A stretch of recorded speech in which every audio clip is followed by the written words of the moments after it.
नमस्कार दोस्तों, स्वागत है आपका आज के मुख्य समाचार में। सबसे पहली बड़ी खबर में आपको बताएंगे, संयुक्त मोर्चे की अहम बैठक जारी, सरकार से नाराज किसान ले सकते हैं बड़ा फैसला। इसी के साथ दूसरी बड़ी खबर में जिक्र होगा कि राहुल गांधी ने लोकसभा में दी आंदोलन में मरे किसानों की सूची, कहा पंजाब में 500 को मिला मुआवजा। तीसरी बड़ी खबर में आपको बताएंगे कि परिवर्तन संदेश रैली, सपा रालोद की रैली के लिए जुटी भीड़, मेरठ पहुंचे अखिलेश और जयंत, सीटों पर आज होगा फैसला।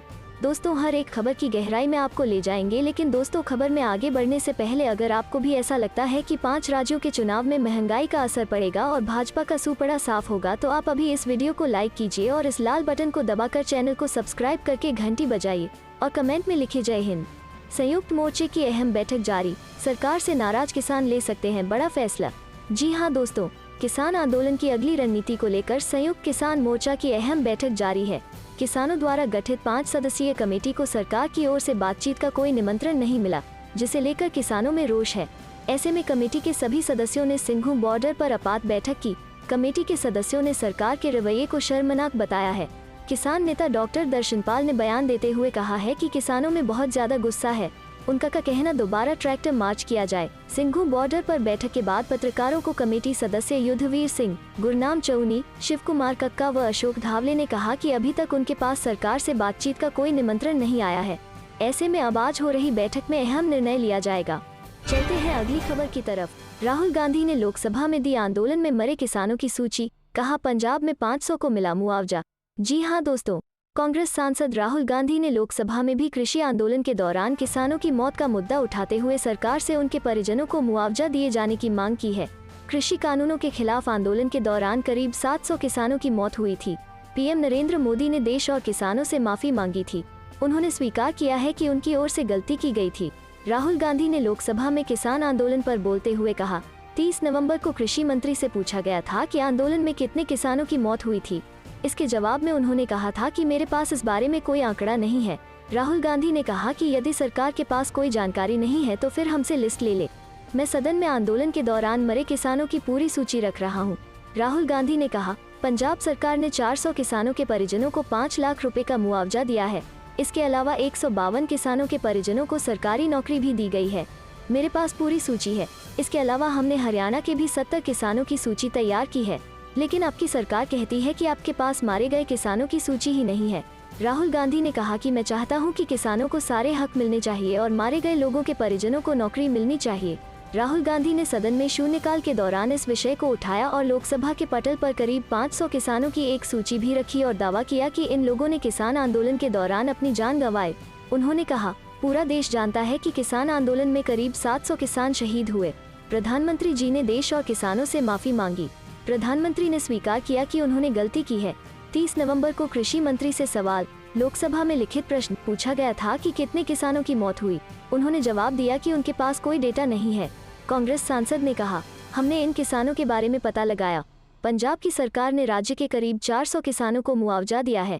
मैं इन किसानों की सूची और प्रदर्शन के दौरान जान गंवाने वाले हरियाणा के कुछ किसानों की एक सूची सदन के पटल पर रख रहा हूँ।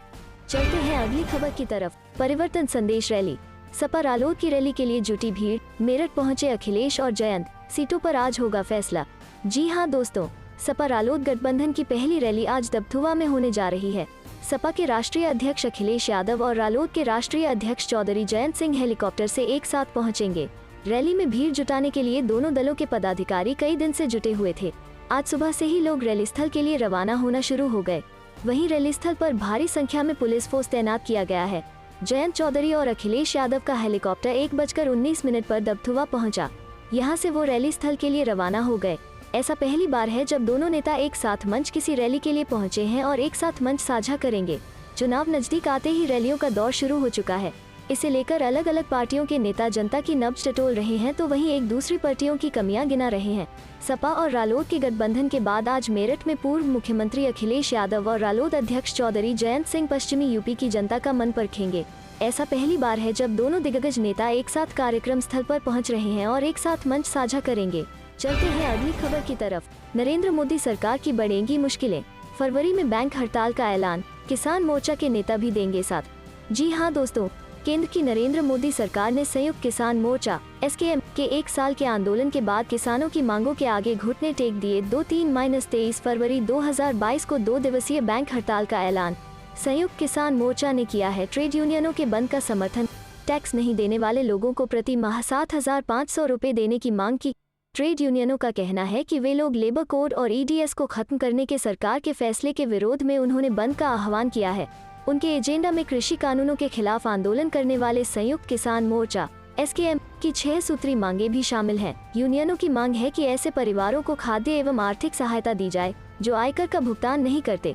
इनका कहना है कि ऐसे लोगों को 7,500 रुपये प्रति माह की आर्थिक सहायता दी जानी चाहिए। साथ ही इन्होंने महात्मा गांधी ग्रामीण रोजगार गारंटी योजना (मनरेगा) योजना के विस्तार की भी मांग की है। देश में महंगाई कम करने के लिए सरकार से ठोस कदम उठाने की मांग ट्रेड यूनियनों ने की है। साथ ही कॉन्ट्रैक्ट पर नियुक्त किए गए कर्मचारियों को नियमित करने, योजना कर्मियों को समान काम के बदले समान वेतन देने की मांग की गई है। नेशनल पेंशन स्कीम (NPS) को रद्द करके पुरानी पेंशन स्कीम को ही बहाल करने की ट्रेड यूनियनों की मांग है। यहाँ बताना प्रासंगिक होगा कि SKM के नेताओं के साथ मिलकर जनसभा करने की संयुक्त तैयारी की जा रही है। केंद्रीय ट्रेड यूनियनों एवं स्वतंत्र क्षेत्रीय संघों के संयुक्त मंच की राज्य इकाइयाँ अलग अलग अभियान चलाएंगी। चलते हैं अगली खबर की तरफ। उत्तराखंड चुनाव से पहले कांग्रेस का दामन थामेंगे कई दलों के नेता, कौन कौन हो सकते हैं ये? जी हाँ दोस्तों, कांग्रेस का दामन थामेंगे कई दलों के नेता। कांग्रेस मुख्यालय में दोपहर 12:15 बजे सदस्यता ग्रहण करेंगे। पूर्व CM हरीश रावत, गणेश गोदियाल दिलाएंगे सदस्यता। चलते हैं अगली खबर की तरफ। यूपी इलेक्शन 2022 जनता की राय पर आधारित होगा। यूपी में कांग्रेस का घोषणा पत्र, प्रियंका गांधी ने की बैठक। जी हाँ दोस्तों, कांग्रेस महासचिव प्रियंका गांधी ने सोमवार को यूपी में घोषणा पत्र कमेटी और कैंपेन कमेटी के साथ बैठक में विधानसभा चुनावों की तैयारियों को लेकर चर्चा की। इस दौरान उन्होंने जनता की राय से तैयार किए घोषणा पत्र को अंतिम रूप देने पर चर्चा। प्रियंका गांधी ने कहा कि उत्तर प्रदेश कांग्रेस के घोषणा पत्र में युवाओं, किसानों, महिलाओं, व्यापारियों, वंचित वर्गों समेत सभी तबकों की आवाज को जगह दी गई है। उन्होंने कहा कि यूपी कांग्रेस का घोषणा पत्र उत्तर प्रदेश की प्रगति का रास्ता तैयार करने वाला दस्तावेज होगा। इस बैठक के बाद कांग्रेस ने एक ट्वीट किया जिसमें लिखा गया, कांग्रेस महासचिव श्रीमती प्रियंका जी ने उत्तर प्रदेश कांग्रेस मुख्यालय पर घोषणा पत्र व कैंपेन कमेटी के साथ आगामी विधानसभा चुनावों के मद्देनजर बैठक की। उत्तर प्रदेश कांग्रेस के घोषणा पत्र में प्रत्येक वर्ग के मुद्दों को सम्मिलित किया जाएगा। उत्तर प्रदेश में कांग्रेस पार्टी पूरे दमखम के साथ चुनावी मैदान में उतरी हुई है। हाल के दिनों में प्रियंका गांधी सूबे में बेहद सक्रिय रही हैं और लगातार योगी सरकार के कामकाज पर सवाल उठा रही हैं। कांग्रेस ने पहले ही ऐलान कर दिया है कि इस बार के चुनाव में वो 40% सीटों पर महिलाओं को टिकट देगी। इसके अलावा प्रियंका ये भी कह चुकी हैं कि कांग्रेस इस बार सूबे में अकेले ही चुनाव लड़ेगी। चलते हैं अगली खबर की तरफ। किसानों को लिखित आश्वासन दे सकता है केंद्र, किसान नेताओं से फिर साधा संपर्क। जी हाँ दोस्तों, केंद्र सरकार ने फिर से कुछ किसान नेताओं से संपर्क साधा है। माना जा रहा है कि केंद्र सरकार जल्द किसानों को उनकी मांगों पर लिखित आश्वासन दे सकती है। इसके साथ ही हरियाणा में किसानों पर हुए मुकदमों की वापसी पर भी केंद्र सरकार आज ही पत्र जारी कर सकती है। ऐसा समझा जा रहा है कि अगर सरकार लिखित आश्वासन देती है तो किसान संगठन आंदोलन वापसी का फैसला ले सकते हैं।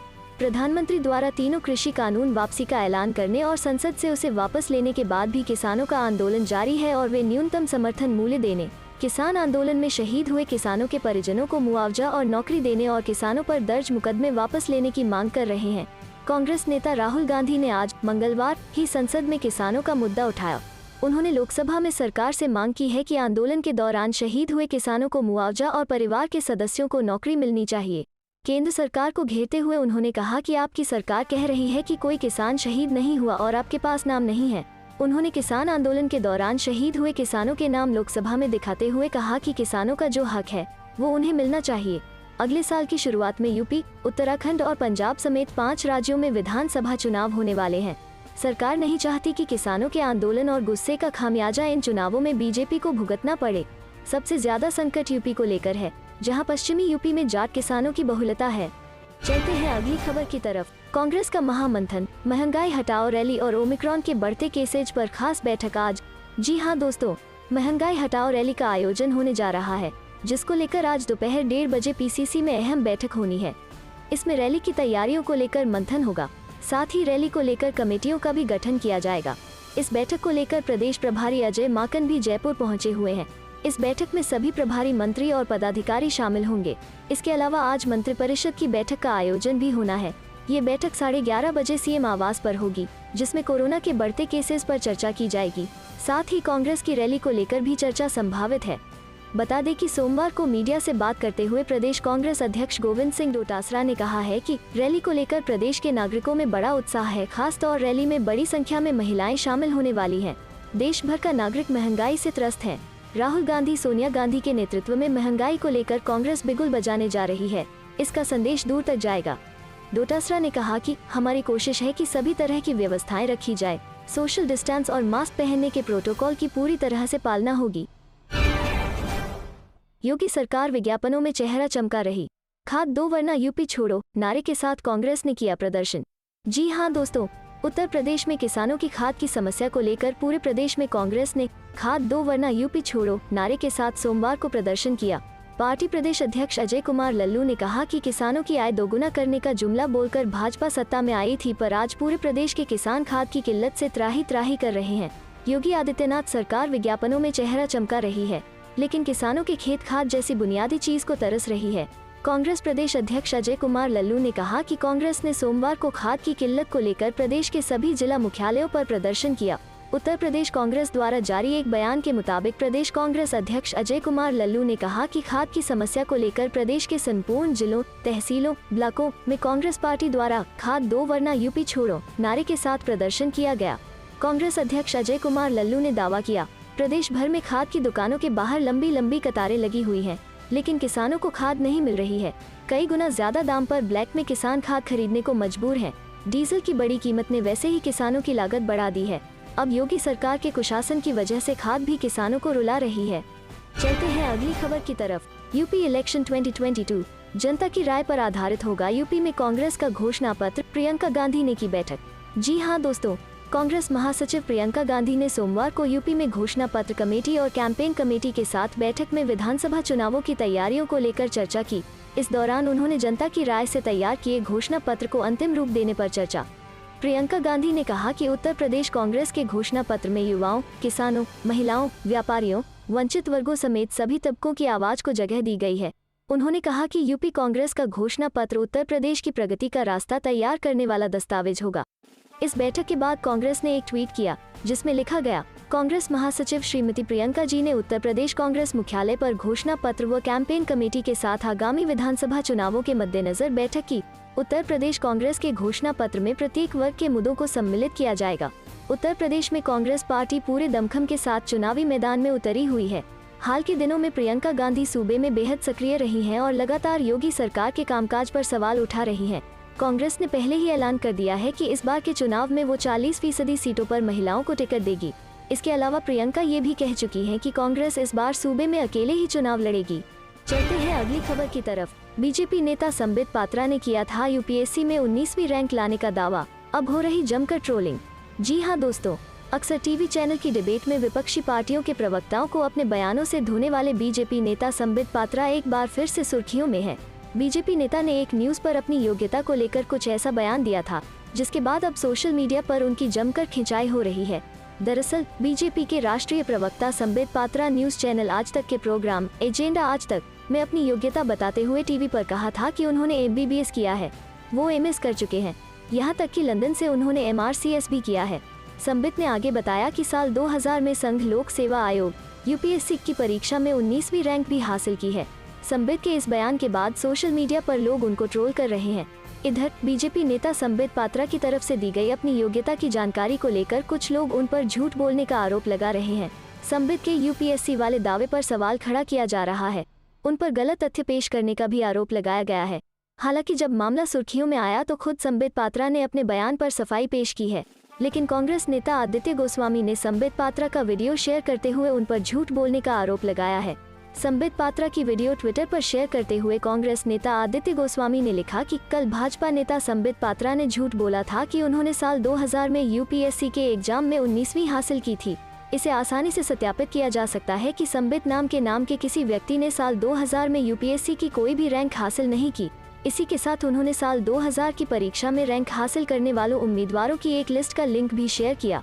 संबित पात्रा की वीडियो पर प्रतिक्रिया देते हुए अक्षय हर्षद नाम के एक यूजर ने लिखा कि आपको पता नहीं कि 2000 में 19 रैंक पर एक महिला की थी, अपने कब जेंडर चेंज किया। इसी के साथ आयुष्मान सेल नाम के एक यूजर ने तो संबित पात्रा पर कार्रवाई तक की मांग कर डाली। आयुष्मान ने लिखा फैक्ट चेक। भाजपा प्रवक्ता संबित पात्रा ने लाइव डिबेट में दावा किया कि उन्हें साल 2000 की यूपीएससी परीक्षा में 19वीं रैंक हासिल हुई थी। फैक्ट यह है कि उस साल संबित नाम के किसी भी व्यक्ति ने परीक्षा पास नहीं की थी। लाइव टीवी पर गलत दावा करने के लिए उनके खिलाफ कार्रवाई होनी चाहिए। चलते हैं अगली खबर की तरफ। चुनाव में 125 से अधिक सीटें जीतेगी कांग्रेस, संभालेगी सत्ता। जी हां दोस्तों, आनंद शहर कांग्रेस समिति में रविवार को कांग्रेस के पूर्व प्रदेश अध्यक्ष अमित चावड़ा की अध्यक्षता में युवा कांग्रेस के विजेता हुए कार्यकर्ताओं को सम्मानित किया गया। इस अवसर पर चावड़ा ने कहा कि युवा कार्यकर्ता पार्टी के लिए काम करना चाहते हैं, वे पार्टी के लिए समर्पित हैं। ऐसे सभी युवा कार्यकर्ताओं को प्रशिक्षण देकर उन्हें जनता के बीच ले जाया जाएगा। साथ ही आम जन को जागरूक करने के साथ ही उनकी समस्याओं को उजागर करने के लिए युवकों को पार्टी तैयार करेगी। उन्होंने दावा किया कि आगामी विधानसभा चुनाव में पार्टी 125 से अधिक सीटें लाकर राज्य की सत्ता संभालेगी। भाजपा पर प्रहार करते हुए चावड़ा ने कहा कि भाजपा के कुशासन के विरोध में कांग्रेस लोगों को जागरूक करेगी। उन्होंने कहा कि भाजपा नेताओं को आगामी 2022 के चुनाव में हार दिख रही है। जनता ने भाजपा को घर बिठाने का मन बना लिया है।